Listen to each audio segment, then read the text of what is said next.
హ్యాపీగా మనం ఫీల్ అవ్వాలి.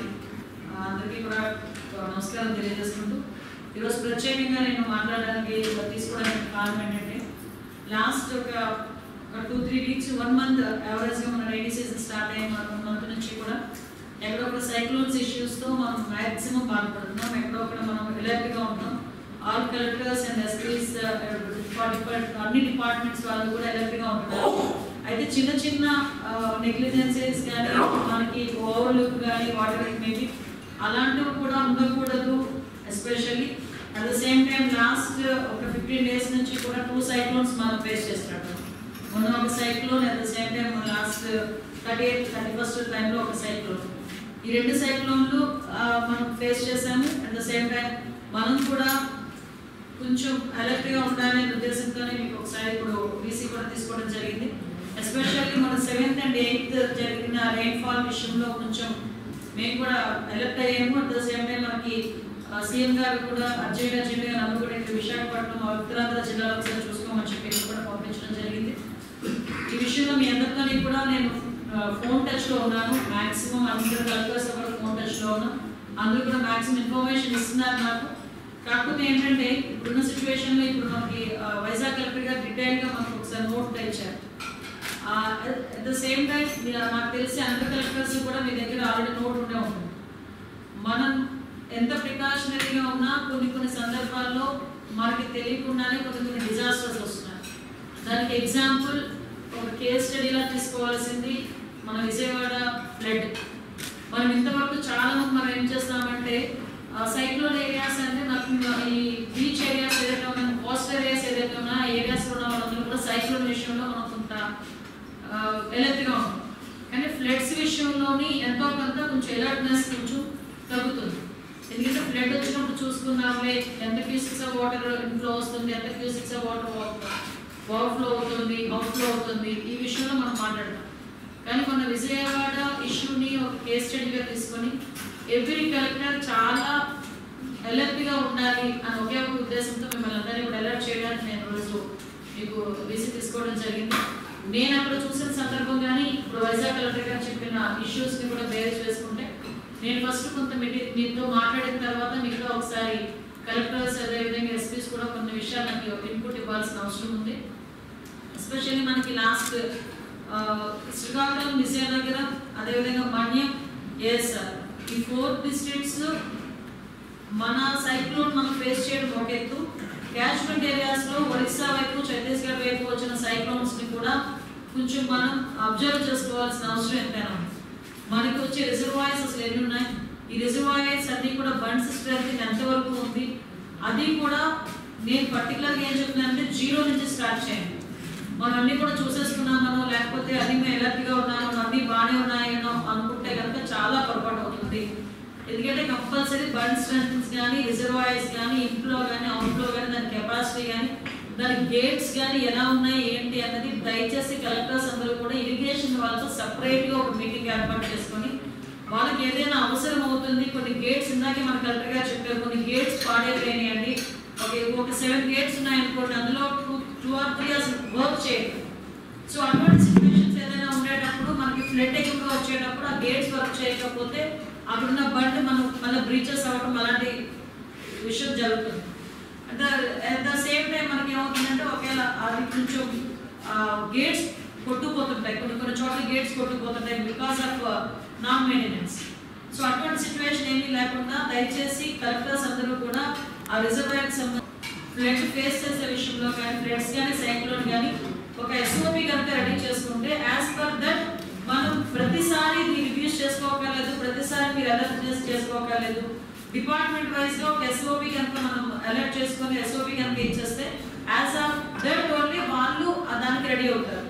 ఇరిగేషన్ డిపార్ట్మెంట్ బిఫోర్గా చేయాల్సిన అవసరం అసలు యాక్చువల్గా ఇరిగేషన్ డిపార్ట్మెంట్ ఎప్పుడు చేయాలి, మనకి సమ్మర్ సీజన్లోనే అక్కడ చూసుకుని ఇంకా రైనీ సీజన్ స్టార్ట్ అవుతుంది అనుకునేటప్పుడే ఇరిగేషన్ డిపార్ట్మెంట్ వాళ్ళు ప్రతి ఒక్కటి కూడా ఒకసారి సర్వే చేసుకోవాలి. ప్రతిసారి సర్వే చేసుకునేటట్టుగా చూసుకోవాల్సిన బాధ్యత కూడా కలెక్టర్స్ తీసుకోవాల్సిందిగా మిమ్మల్ని రిక్వెస్ట్ చేస్తున్నా. ఎందుకంటే prevention is better than cure. మనకి సీజన్లోని సైక్లోన్ ఎటువైపు నుంచి వస్తుందో మనం ఎవరో చెప్పలేము, న్యాచురల్ కెలామిటీస్.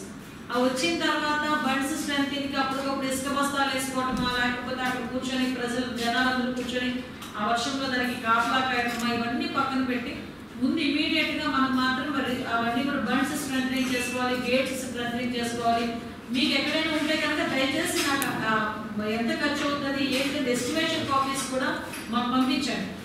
మీరు కలెక్టర్ ద్వారా కనుక ఎస్టిమేషన్ కాపీస్ పంపిస్తే దాన్ని యుద్ధ ప్రాతిపదికగా ఎలా చేయాలి అనే దాని మీద డిజాస్టర్ మేనేజ్మెంట్ గురించి కూడా మాట్లాడి వాటిని రిస్టోర్ చేసే కార్యక్రమం ఒకటి మేము చేసుకుంటాం. అట్ ద సేమ్ టైం మనం అందరికీ తెలిసిందాక మనం మాట్లాడుకున్నట్టుగా స్కూల్ బిల్డింగ్స్ లాస్ట్ టైం కూడా మీకు చెప్పాం. మనం ఎక్కడైతే ఏరియాస్ ఉంటాయి, ఇప్పుడు ఫర్ ఎగ్జాంపుల్ మీకు అందరికీ ఒక ఐడియా వస్తుంటుంది, ఇక్కడ నుంచి ఫ్లడ్ వస్తుంది, ఇక్కడ సైక్లోన్ వస్తుంది, ఈ సైక్లోన్ ఏరియాస్ లో మనం కంపల్సరీ రీహాబిలిటేట్ చేయాలి, అక్కడ నుంచి జనాలు వేరే చోటకి పంపించాలి. మనం జనాలు వేరే చోటకి పంపించాలి అనుకునేటప్పుడు మనం నియర్ బై ఎక్కడ పెడుతున్నాం అనేది కామన్ గా కొన్ని చోట్లనే పెడతాం. మళ్ళా మనం జనాలందరినీ మీరు పలానా చోటకి వెళ్ళండి, పలానా చోట రండి అనే కన్నా మనం ముందుగా ఇన్ఫర్మేషన్ ఇస్తే ప్రజలే దానికి రిసీవ్ చేసుకొని ఆ ఏరియాస్కి వచ్చేటట్టుగా మనం మెకానిజం సెట్ చేసుకోవాలి. టెక్నాలజీ యూజ్ చేసుకొని వీలైతే వాళ్ళకందరికీ ఇప్పుడు మనం అవేర్నెస్ ఎలా అయితే చెప్తున్నామో అదే సేమ్ టైం ప్రతి ఒక్కరు ఈరోజు స్మార్ట్ ఫోన్ యూజ్ చేస్తున్నారు. మ్యాక్సిమం అందరి దగ్గర కూడా ఫోన్స్ ఉంటుంది. వాళ్ళందరి దగ్గర రిసోర్సెస్ మెయిన్ ఏంటంటే అంటే కలెక్టర్స్ కూడా అసలు రిసోర్సెస్ అని మీ దగ్గర నెంబర్స్ ఉండాలి. ఫర్ ఎగ్జాంపుల్ నేను మొన్న రీసెంట్గా నేను చాలా ఎక్కువ స్టడీ చేసాం. నేను ఫిషర్మెన్ ఏరియాస్ ఉంటారు, మనం బోట్స్ సంబంధించి మనం సైక్లోన్కి వచ్చేసరికి ఫిషింగ్ ఎట్టి పర్సెంట్ వెళ్ళకూడదు అని చెప్పు. ఫిషింగ్ వెళ్ళకూడదు అని చెప్పడం ఒక ఎత్తు. ఎక్కడైనా ముప్పు ప్రాంతాలు ఉన్నాయంటే ఇమీడియట్ గా మనం బోట్స్ ఇవన్నీ ప్రొక్యూర్ చేయాలంటే ఎస్డిఆర్ఎఫ్ ఎన్డీఆర్ఎఫ్ దగ్గర కొంత బోట్స్ తక్కువ ఉన్నాయి. అటువంటి టైంలో మనం ఫిషర్మెన్ దగ్గర నుంచి కూడా బోట్స్ మనం తీసుకొచ్చుకొని ఇమీడియట్ గా రీహాబిలిటేట్ చేయడానికి కానీ వాళ్ళకి సప్లై చేయడానికి కానీ ఫుడ్ సప్లై చేయడానికి కానీ ఇమీడియట్ గా పెట్టుకోవాలి. నేను ఎందుకు ప్రతిదీ బోధంగా పెట్టి చూస్తున్నాను మాత్రం అనుకోవద్దు. నేను ఆల్రెడీ మీరు చూసాను, నా కళ్ళతో చూసాను విజయవాడ ఫ్లడ్. సో మనం కూడా దానికి ముందుగా ప్రిపేర్ అయిందాం. ఒక రిసోర్సెస్ ఏదైతే ఉన్నాయో ఫర్ ఎగ్జాంపుల్ మీకు ఫిషర్మెన్ ఏరియాస్ వాళ్ళు ఉంటారు, వాళ్ళు ఫిషర్మెన్ ఎవరైతే ఉన్నారో వాళ్ళ నాయకుల తాలూకు ఫోన్ నెంబర్స్ మీ దగ్గర పెట్టుకొని గ్రూప్స్ పెట్టుకోండి. ఇన్ కేస్ మనకి వాళ్ళ దగ్గర నుంచి ఇప్పుడు ఆపద్ మిత్ర అని చెప్పి ప్రతి విలేజ్ లోని కూడా ఒక ఇద్దరు ముగ్గురిని డిజాస్టర్ మేనేజ్మెంట్ కి సంబంధించి ఇమీడియట్ గా విలేజ్ లోకి వాటర్ రాగానే అక్కడ నుంచి ఎలా వాళ్ళని రీహాబిలిటేట్ చేయాలి, ఎలాగ వాళ్ళకి సహాయక చర్యలో పాల్గొవాలి అనే విషయం మీద విలేజ్ లో కనీసం 5గురికి ట్రైన్ అప్ చేయాల్సిన అవసరం ఉంది. నేనేమంటానంటే డిపార్ట్మెంట్ వాళ్ళు కూడా పోలీస్ డిపార్ట్మెంట్ వాళ్ళు కూడా ఏం చెప్తారంటే ఎస్డిఆర్ఎఫ్ ఎన్డీఆర్ఎఫ్ నుంచి వాళ్ళని కూడా డిప్లాయ్ చేసుకొని కొంతమందికి గ్రామాల్లో ఇది కూడా ఒక ఎస్ఓపిలో పెట్టుకోండి. అది కూడా ఒక 5 మెంబర్స్ మినిమం 5 మెంబర్స్ కి ఆపద్ మిత్ర నుంచి దానికి కూడా మనకి డిజాస్టర్ మేనేజ్మెంట్ లో వన్ ఆఫ్ ద పార్ట్ అది కూడా ఆపద్ మిత్ర. అది కూడా ఒకసారి మీరు తీసుకొని వాళ్ళకి కూడా ట్రైన్ అప్ చేసుకుంటే ఎక్కడ కూడా మనం పోలీస్ డిపార్ట్మెంట్ వాళ్ళు వెళ్ళి లేకపోతే ఎన్డీఆర్ఎఫ్ వాళ్ళు వెళ్ళి ఎస్డీఆర్ఎఫ్ వాళ్ళు వెళ్ళు ఫైర్ డిపార్ట్మెంట్ వాళ్ళు ఇవన్నిటికీ కూడా ఇమీడియట్ గా ఏదైనా జరిగితే మనకి టైం పడుతుంది, మినిమం 1 hour 2 hours పడుతుంది. ఆ లోపే ఎప్పుడైతే మనం ఆపద్ మిత్రాలను కొంచెం ట్రైన్ అప్ చేసామో వాళ్ళు ఇమీడియట్ గా అక్కడ నుంచి షిఫ్ట్ చేయడానికో వాళ్ళు యాక్టివ్ గా వర్క్ చేయడానికో కొంచెం మనకి స్కోప్ ఉంటుంది. దానివల్ల హ్యూమన్ లాస్ ని కానీ క్యాటిల్ లాస్ ని కానీ మనం కొంచెమైనా తగ్గించుకోగలుగుతాం. సో అదొకటి మనకు ఇమీడియట్ గా చేయాల్సింది. అట్ ద సేమ్ టైం మనకి ఈ సైక్లోన్ ఇష్యూ మనకు ముందుగా వచ్చిన తర్వాత నుంచి ఆ 1 week లో ఎలక్ట్రికల్ డిపార్ట్మెంట్ వాళ్ళని అదేవిధంగా ఆర్ఎంపీ డిపార్ట్మెంట్ వాళ్ళని, సైక్లోన్ అయిన తర్వాత పోస్ట్ సైక్లోన్ మనకి పిఆర్ డిపార్ట్మెంట్ హెల్త్ డిపార్ట్మెంట్ వాళ్ళని, ఇవన్నీ కూడా ఆల్మోస్ట్ మీ అందరికీ కూడా తెలిసినవే. ఒక సైక్లోన్ కాదు, మీరు చాలా సైక్లోన్స్ చూస్తున్నారు. కానీ ఎప్పటికెప్పుడు సైక్లోన్ తాలూకా ఎఫెక్ట్ పెరుగుతూనే ఉంటుంది, దాని డైరెక్షన్స్ పెరుగుతూ ఉంటాయి, దాని ఇంపాక్ట్ కూడా చాలా డిఫరెంట్గా ఉంటుంది. సో దట్ అదొకటి మేజర్గా మీరు అందరూ కూడా దృష్టి పెట్టాల్సిన అవసరం ఉందండి. మళ్ళీ మీరు ఇంకోటి కూడా చెప్తున్నా, ప్రతి ఒక్క కలెక్టర్ కూడా ఈ స్కూల్ బిల్డింగ్స్ తాలూకా స్ట్రెంథనింగ్స్ కూడా అసలు అవి ఎలా ఉన్నాయి, లేదు పడిపోయే సిచ్యువేషన్లో ఉన్నాయంటే కనుక మనమే దానికి ఆర్డర్ తెప్పించుకొని అక్కడ నుంచి క్లియర్ చేసేస్తే ఫర్దర్గా పిల్లల మీద కూడా ఎఫెక్ట్ ఉంటుంది. ఎందుకంటే వర్షం పడే కొద్ది అది నానిన తర్వాత అది మళ్ళీ కూలీ రేపొద్దున ఎవరైనా చిన్నపిల్లలు చనిపోయే పరిస్థితి రాకూడదు.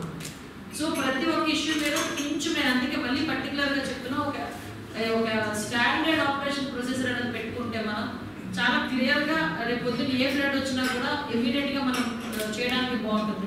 అంటే మీరు అన్ని ప్రికాషన్స్ తీసుకుంటున్నారు. మెయిన్ ఏంటంటే ఎలక్ట్రికల్ డిపార్ట్మెంట్ వాళ్ళు ఇరిగేషన్, పిఆర్ అన్ని డిపార్ట్మెంట్స్ కూడా ఇందులో ఎలక్ట్గా ఉండాల్సిన అవసరం ఉంటుంది. నెక్స్ట్ టోల్ ఫ్రీ నెంబర్స్ కూడా మీరు ఏదైతే కంట్రోల్ రూమ్ నెంబర్స్ కూడా పర్మనెంట్ నెంబర్స్ తీసుకోండి. ప్రతిసారి కంట్రోల్ రూమ్ నెంబర్ మారుస్తూ ఉండకండి. పర్మనెంట్గా కంట్రోల్ రూమ్ని మెయింటైన్ చేయండి. ప్రతి జిల్లాలోని అదేవిధంగా మండల్ హెడ్ క్వార్టర్స్లో కూడా కంట్రోల్ రూమ్ని ప్రతిసారి కూడా మీరు మెయింటైన్ చేయండి. ఒకే నెంబర్ని మెయింటైన్ చేయండి. దానివల్ల పబ్లిక్కి అలవాటు అవుతుంది ఆ నెంబర్. ఇప్పుడు మనకి ఎగ్జాంపుల్ ఎలా అయితే 100 అనో 104 అనో ఇలాంటి కొంచెం ఈజీగా 108 ఇలాంటివన్నీ కొంచెం ఈజీగా ఉన్నాయి నెంబర్స్. సో వీలైతే ఒకసారి టోల్ ఫ్రీ నెంబర్కి కూడా ట్రై చేయండి. ప్రతి ఒక్క హెడ్ క్వార్టర్స్లో కూడా ఒక టోల్ ఫ్రీ నెంబర్, ఈవెన్లో కలెక్టరేట్లో ఒక టోల్ ఫ్రీ నెంబర్ పెట్టుకుని మిగతా అన్ని చోట్ల మండల్ హెడ్ క్వార్టర్స్లోనైనా కొంచెం ఇమీడియట్గా ఒకే నెంబర్ని మెయింటైన్ చేసినట్టుగా ఉంటే కనుక ప్రజలకి కూడా తొందరగా వాళ్ళకి రీచ్ అవుతుంది. లేకపోతే సిచ్యువేషన్ వాళ్ళు ఫేస్ చేసే టైంకి ఎక్కడ ఫోన్ చేయాలో ఎవరిని అడగాలో తెలియక మళ్ళీ మనం ఏదో కంట్రోల్ రూమ్ ఏర్పాటు చేసుకుని మళ్ళీ టోల్ ఫ్రీ నెంబర్ ఇచ్చినంత వరకు కంట్రోల్ రూమ్ నెంబర్ ఇచ్చినంత వరకు అది వెయిట్ చేయదు. మిగతా సిస్టమ్స్ వేరు, నేషనల్ కలాబిలిటీస్తో వేరు. కాబట్టి అదొకటి దాని మీద మీరు అందరూ కూడా దృష్టి పెట్టండి. నేను చాలా క్లియర్గా చెప్తున్నానండి. ఎక్కడెక్కడైతే మనకి క్యాచ్మెంట్ ఏరియాస్ నుంచి ఎంత ఫ్లో వస్తుంది, ఎంత అవుట్ ఫ్లో వెళ్తుంది, నెక్స్ట్ ఏ ఏరియాస్లో మనకి ముప్పు ఎక్కువగా ఉంటుంది అనేది మీరు ఐడెంటిఫై చేసుకోవచ్చు. ఎవ్రీ టైం ఏదో ఒక ఏరియాలోనే ఎక్కువగా ఉంటుంది. సో అటువంటి ఏరియాస్ ముందే మీరు ఐడెంటిఫై చేసుకుని అక్కడ ముందే మన సహాయక చర్యలు కనుక పెట్టుకుంటే మెయిన్ ఏంటంటే హ్యూమన్ లాస్ లేకుండా చూసుకోవాల్సిన బాధ్యత ఉంది. అది కొంత మేరకు మన చేతుల్లోనే ఉంటుంది. తీరా అది ప్రాబ్లం అయిన తర్వాత మనందరం పరిగెట్టి మనందరూ ఇబ్బంది పడే కన్నా ముందుగానే మన అన్ని డిపార్ట్మెంట్ వాళ్ళతో కరెక్ట్గా సైక్లోన్ వస్తుంది అనేసరికి మనకు ఒక క్వశ్చన్ ఒక 4 days 5 days మాకు రాదులే మా వైపు లేదులే అనుకోరు. ఎందుకంటే బెస్ట్ ఎగ్జాంపుల్ మొన్న కళింగపట్నం సైక్లోన్ ఇష్యూ నడిచినప్పుడు కళింగపట్నం దగ్గర క్రాస్ అవుతుందా, వైజాగ్ దగ్గర క్రాస్ అవుతుందా అనుకుంటే అసలు నిజంగా మేము ఆశ్చర్యపోయాం. క్రాస్ అయ్యేటప్పుడు ఆ చుట్టుపక్కల ఏరియాస్లో విపరీతమైన వర్షం పడుతుంది అని మనం అందరూ ప్రిడిక్ట్ చేసుకునే పరిస్థితి. కానీ ఆ రోజు చూస్తే దాని ఎఫెక్ట్ విజయవాడలో పడింది, ఆ విజయవాడ చుట్టుపక్కల పడింది. అంటే డైరెక్షన్ ఎటువైపు నుంచి మారుతుందో కూడా మనకు తెలియదు. మనం నిన్న మొన్న అదే అనుకున్నాం, ఎక్కడ ఒరిస్సాలో ఉంది సైక్లోన్, సో మనకేం వద్దులే ఇబ్బంది లేదులే అని నేను ఫస్ట్ అనుకున్నాను.